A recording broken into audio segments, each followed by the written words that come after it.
என்ன பண்ணுறீங்க?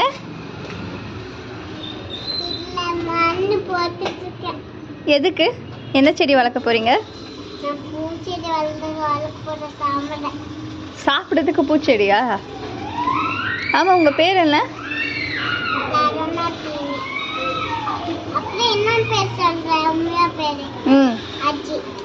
அஜித் உண்மையான பேரா?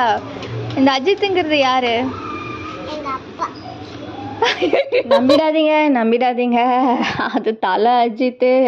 விஸ்வாசம் படம் பார்த்ததுலேருந்து தலையை தான் அப்பான்னு சொல்லிட்டு கிடக்குறா இந்த கிறுக்கி. நாங்கள் இன்றைக்கி என்ன பண்ணிகிட்ருக்கோன்னா, சின்ன சின்ன கொட்டாங்குச்சில் வெந்தயக்கீரை வளர்க்குறதுக்காக நாங்களே குட்டீஸை வந்து மோட்டிவேஷன் பண்ணிகிட்ருக்கேன். இப்போ பாருங்கள், ரிசல்ட் ஒரு 3-4 டேஸ் கழிச்சு வெந்தயக்கீரை ரெடி. அழகாக வந்திருக்கு. நீங்களும் உங்கள் குட்டீஸ்க்கு இந்த மாதிரி குட்டி